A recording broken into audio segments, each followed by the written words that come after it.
नमस्कार, मैं हूं संजय शर्मा। आप देख रहे हैं 4 PM न्यूज नेटवर्क। बिहार चुनाव जीते लेकिन मोदी जी को चैन नहीं है। राजस्थान से लेकर तमिलनाडु तक, बिहार से लेकर अलग अलग राज्यों तक लोग सड़कों पर आए हैं। मोदी जी के पोस्टरों पे काले लगाते हुए फोटो वायरल हो रहे हैं।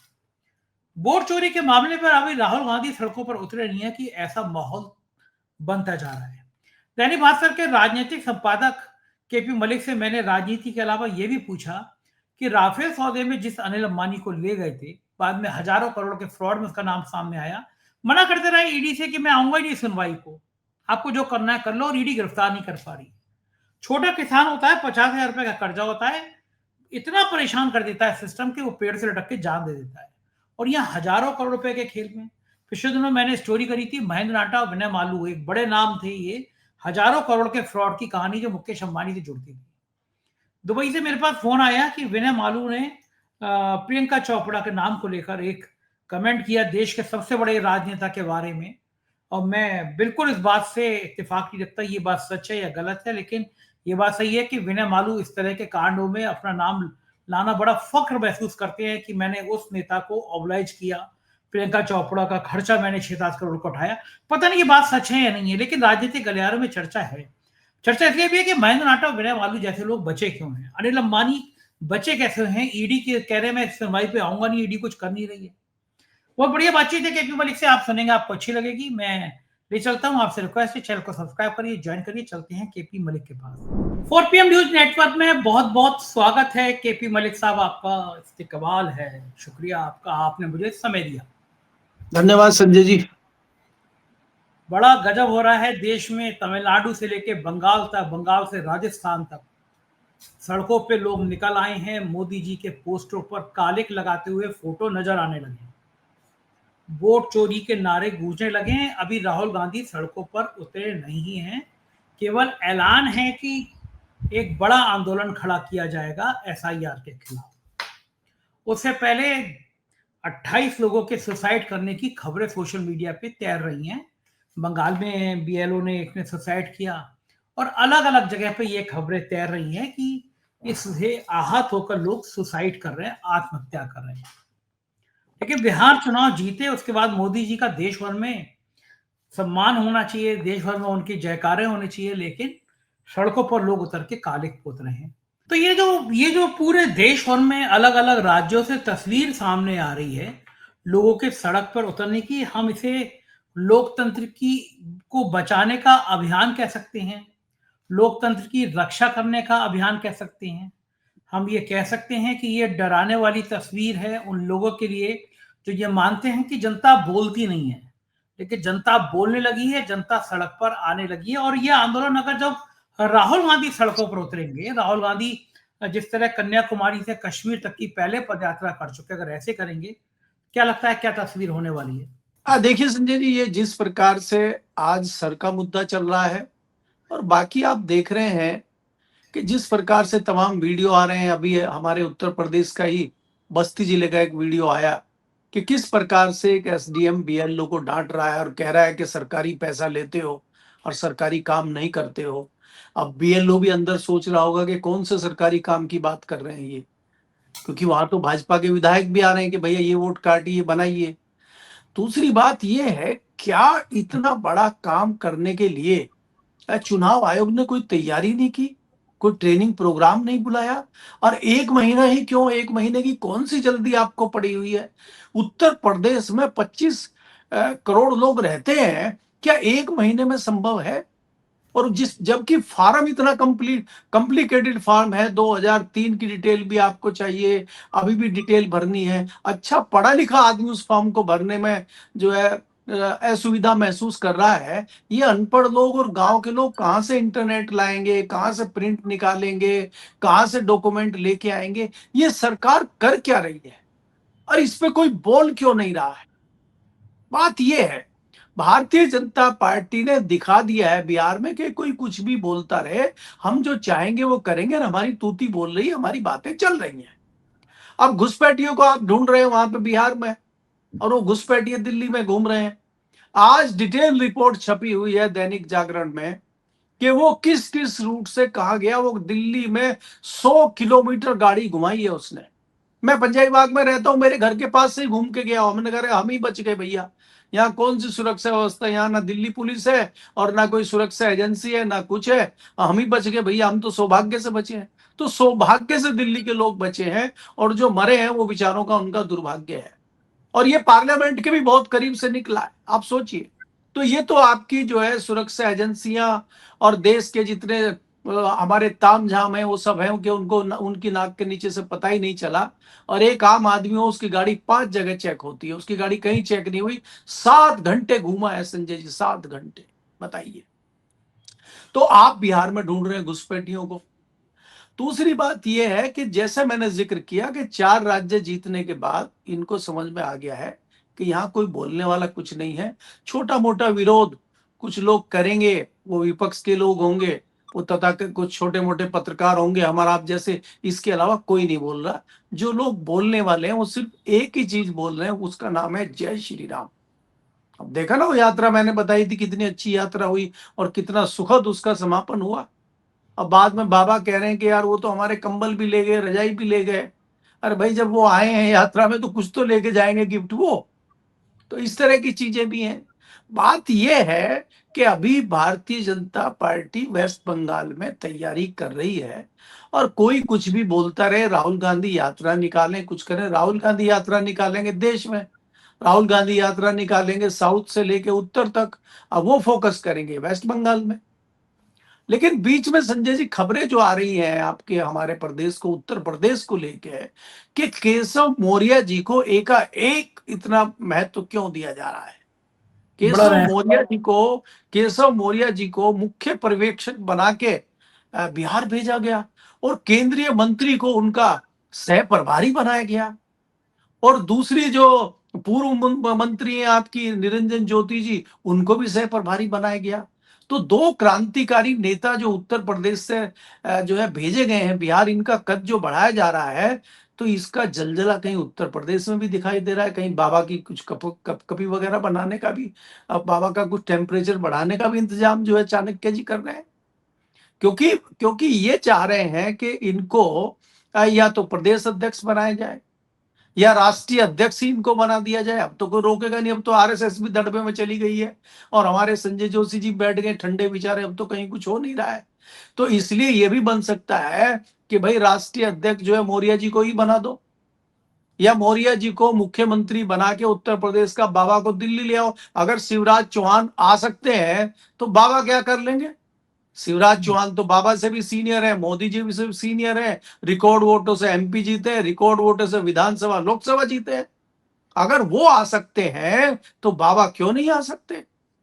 और बाबा अगर नहीं आ सकते तो फिर कैसे आएंगे वो भी आप जानते हैं।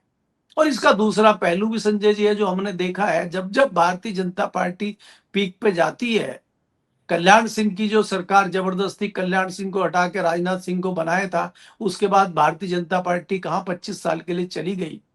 दिल्ली में जो है उनका साहब सिंह वर्मा को हटा के सुषमा स्वराज को बनाया गया था। तो सुषमा स्वराज जी ने जो है बिस्तर बोरिया बांध दिया था भाजपा का 25 साल के लिए। तो वो बाद की बातें हैं, अगर ऐसा कुछ होता है कि नहीं होता है। लेकिन इस पे भी चाणक्य विचार कर रहे हैं, क्योंकि चाणक्य को ये लगता है कि उत्तर प्रदेश में जिस प्रकार से पिछड़ा, दलित, ओबीसी भारतीय जनता पार्टी से छिटक के समाजवादी पार्टी और कांग्रेस में गया है, उसको कैसे वापस लाया जाए। भाई मौर्य जी ओबीसी समाज से आते हैं, और साध्वी निरंजना जी हैं जो आपके निषाद परिवार से, मल्लाह जाति से आती हैं, तो उनके नाम पे लोग वापस आ सकते हैं। इसका समीकरण बिठाने के लिए चाणक्य जी अभी से उत्तर प्रदेश में लग गए। सोचिए, 1 साल से ज्यादा चुनाव है और जो है गुना भाग शुरू हो गया उत्तर प्रदेश में। तो यात्रा निकालने वाले निकालने, सड़कों पे उतरे, उनका काम है सड़कों पे उतरना। इनको सड़कों पे उतरने वाले से कोई चिंता नहीं है। सड़कों पे उतरे थे कुछ युवा इंडिया गेट पे कि पोल्यूशन 800-900 चल रहा है, तो इन्होंने कहा चलने दीजिए, कोई फर्क नहीं पड़ रहा है। और अब वो सब अपने अपने घर चले गए। यहाँ पे जहाँ पे मशीनें लगी हुई हैं, मेरे पंजाबी बाग में भी एक मशीन लगी हुई है पोल्यूशन बताने की, उसके आसपास फव्वारे चल रहे हैं। वो 250, 300 बता रही है फव्वारा चलने के बावजूद। अगर फव्वारा 1 मिनट के लिए बंद हो जाए तो वो भी 400 की सुई अटका देती है। और अगर आप जनरल तरीके से देखेंगे तो आज भी AQI दिल्ली में 700, 800, 600 से कम कहीं नहीं है। कई जगह तो 900 तक भी टच किया है, लेकिन सरकार का कोई जवाबदेही नहीं है, कोई पूछने वाला नहीं है।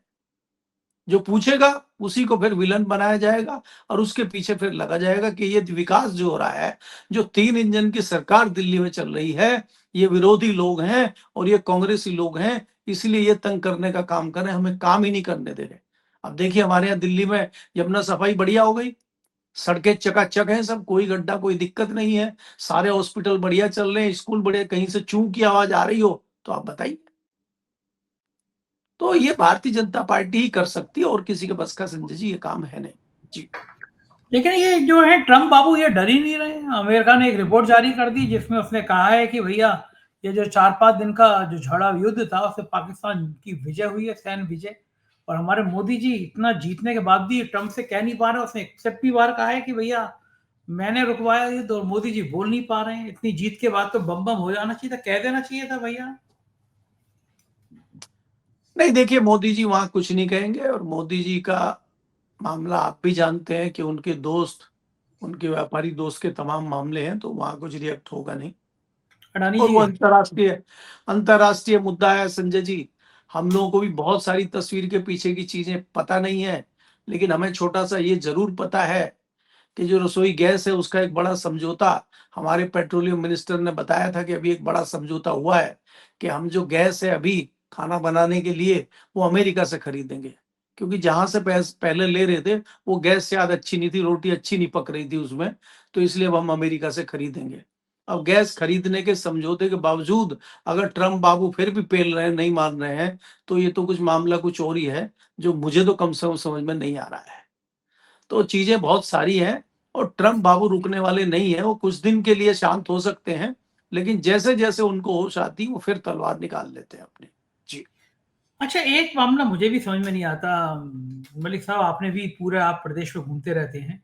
50,000 रुपए का भी कर्जा किसान ले लेता है तो बैंक और सरकारी सिस्टम जीना हराम कर देता है।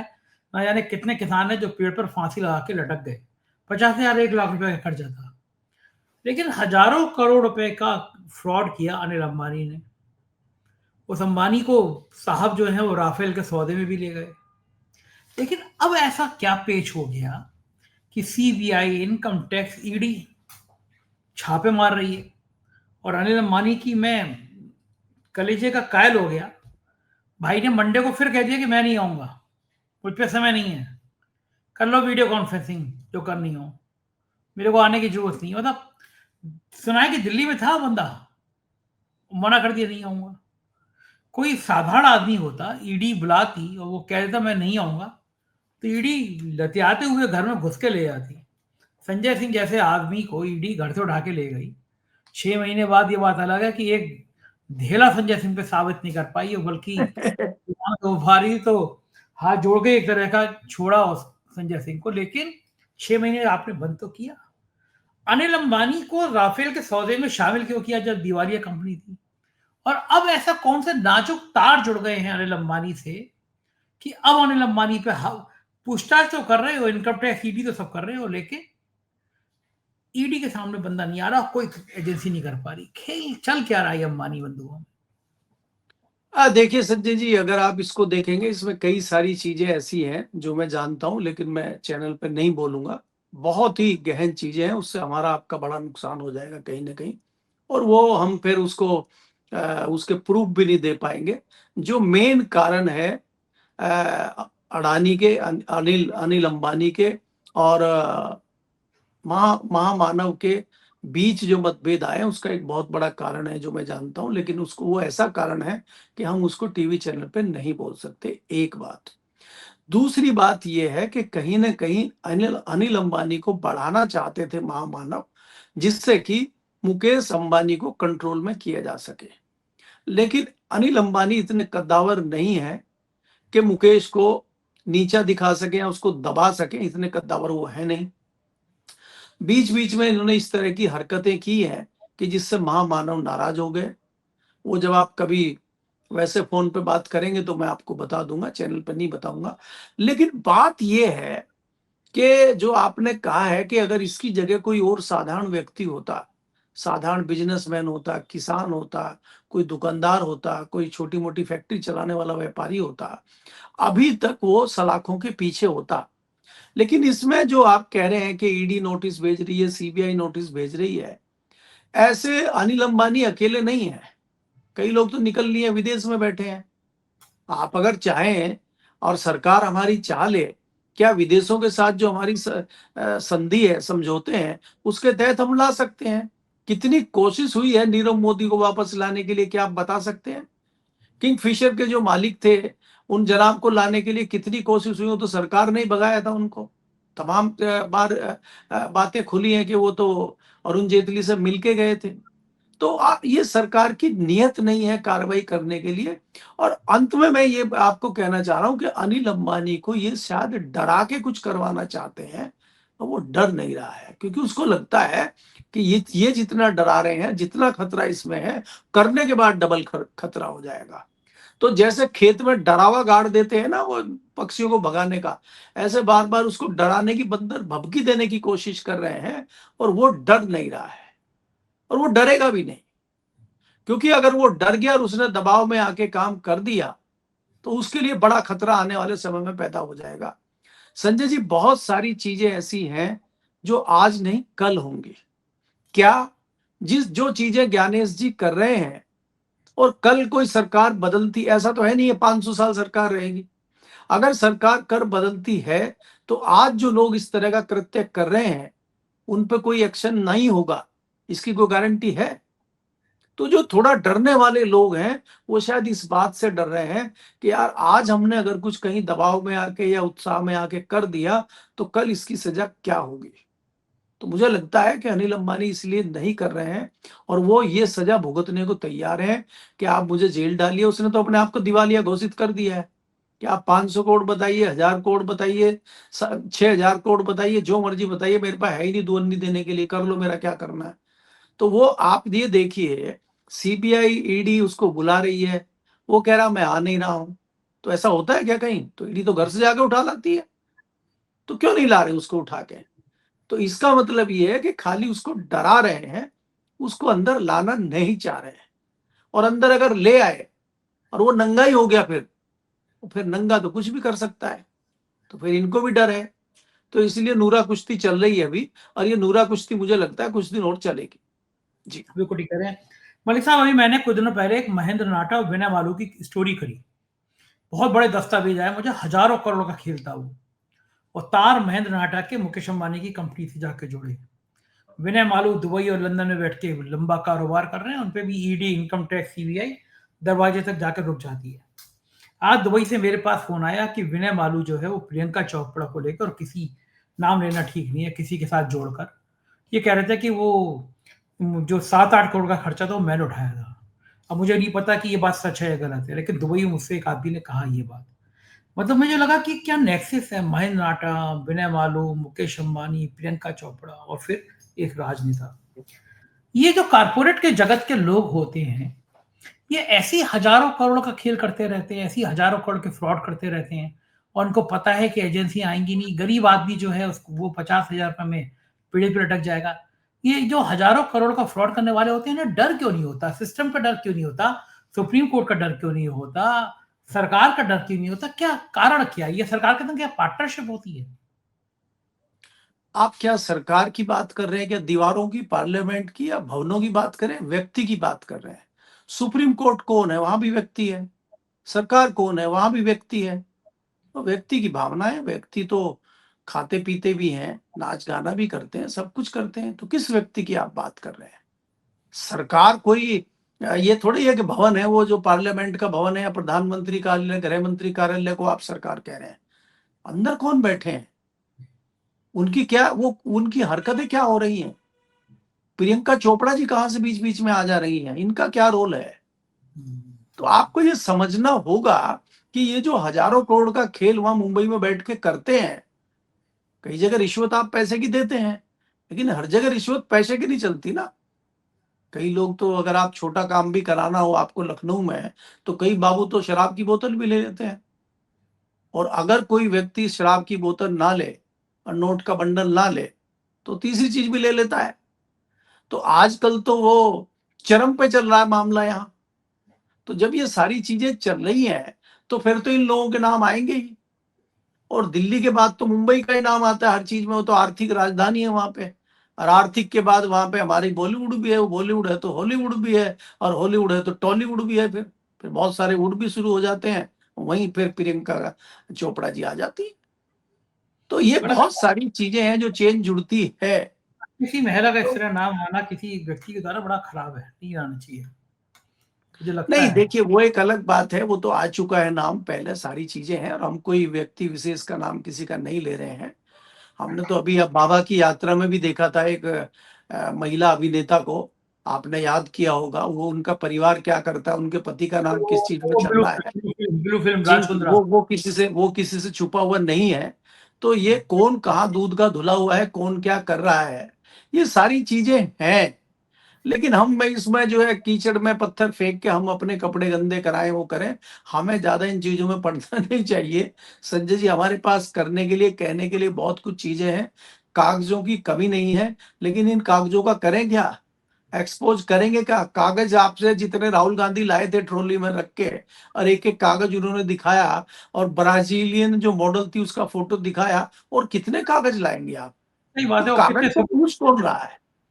मेरे पास कागज रखे हुए हैं बहुत सारे, इन कागजों का क्या करें, खा लें इनको, कागजों को चलाएंगे कहाँ, लिखेंगे कहाँ, सुनेगा कौन, रिपोर्ट कौन बनाएगा। हर महीने तहल का एक जो है 2014 से पहले तहल का हर महीने एक तहल का करता था, वो भी गायब। हर महीने इंडियन एक्सप्रेस में ऐसी स्टोरी छपती थी। अभी इंडियन अभी पिछले हफ्ते में दिल्ली गया तो अनिरुद्ध बहल मिले मेरे को। उन्होंने अभी अंबानी का बहुत बढ़िया पोच किया है और मुझसे कह रहे थे कि वो अब मैं हर महीने एक बड़ा कारोबारी का एक एक्सपोज करूंगा। मैंने कहा अच्छा होता है, आप लोग अच्छे ऑपरेशन करते हैं, करते रहना चाहिए इस तरह का ऑपरेशन से समाज में जागृति उन्हीं का बढ़ती है। ऑपरेशन कर दिया था ना, आपको हाँ, ये बहुत मालूम सारे नहीं है सर कि उन्हीं का ऑपरेशन हो गया था। तरुण वो तेजपाल को दूसरों का ऑपरेशन कर रहे थे, वो दूसरों का ऑपरेशन कर रहे थे, उन्हीं का ऑपरेशन हो गया। तो हाँ, यहाँ ऑपरेशन उन्हीं का हो जाता। देखिए 2014 के बाद राम राज चल रहा है, आज तक भी स्टिंग ऑपरेशन करता था। इंडियन एक्सप्रेस तमाम खुलासे छापता था, हर महीने कम से कम एक ऐसी रिपोर्ट होती थी कि जिससे जलजला आ जाता था। 2014 के बाद इंडियन एक्सप्रेस का जलजला भी थम गया है जी। और ये जो है आपका आज तक ने भी स्टिंग ऑपरेशन बंद कर दिए। एनडीटीवी का हाल आप जानते ही हैं। अब बचा कौन फिर, अब हम हाँ, और वो आप करें एनडीटीवी तो। पे अब एनडीटीवी हमारे आपके पास करने के लिए कुछ संसाधन है नहीं। करेंगे तो हम तो बिना करे ही भुगत रहे हैं, कर लेंगे तो फिर तो पता नहीं क्या होगा। सही बात है। एनडीटीवी पे भी वही जो शिवांकर हैं जो अपने पॉडकास्ट में तेल बेचने का विज्ञापन करता है, उसको ला के करा रहे हैं एनडीटीवी वाले, बेचारे की बैंड बजी 3000-4000 व्यू आते हैं। हमने स्टोरी जी, चलाई थी तो उसका शो भी आगे खिसका दिया गया। लेकिन यह हाल हो गया कि तेल बेचने वाला अब शो कर रहा है, पत्रकारिता कर रहा है। मतलब गजब दुनिया जी। हो गई है। बहुत बहुत शुक्रिया मलिक साहब, बातचीत की आपने, धन्यवाद, बहुत समय दिया आपको, थैंक यू। तो ये थे केपी मलिक जी, पूरी बातचीत आपने सुनी, कैसी लगी बातचीत बताइएगा जरूर। शुक्रिया, थैंक यू।